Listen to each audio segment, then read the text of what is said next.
முன்னாள் கவர்னர் 2 மாநில கவர்னர் தமிழிசை சவுந்தரராஜன் அவர்களை வீட்டை விட்டு வெளியே செல்லக்கூடாது என்று காவல்துறை தடுக்கிறது சுதந்திர இந்தியாவில்.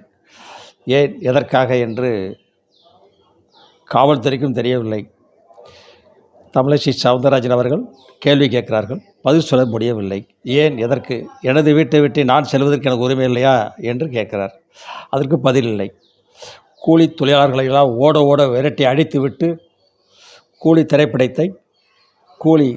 திரைப்படத்தை தனது மாமன மச்சான் அறிவாலயத்தில் சன் டிவி அலுவலகத்தில் வைத்து முதல்வர் பார்த்து கொண்டிருக்கிறார் குடும்பத்தோடு.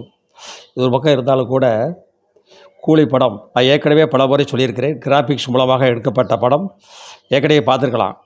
வீடியோவில் போட்டிருக்கேன், போன மாதமே போட்டேன், இந்த படம் வர்றதுக்கு முன்னாடியே போட்டேன். இதுதான் ஜனநாயகம். 1000 ரூபா டிக்கெட் கொடுத்து போகிறீங்க, பிரயோஜனம் இல்லை. அவங்க கொடிஷன் ஆகிட்டாங்க. ரசிகர்லாம் குடும்பத்தொகையெல்லாம் அம்மாட்ட வாங்கிட்டு வந்து கொடுத்துட்டீங்க. சபாஸ், இப்படி தான் இருக்கணும் ரசிகர்லாம். ஏன்னா அடுத்து ஜனநாயகம் அப்படி ஒரு படம் வரப்போகுது.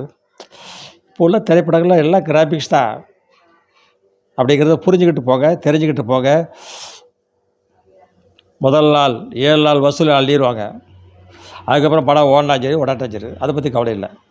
விளம்பரத்தை போட்டு அடிச்சிடுறாங்க பணத்தெல்லாம்.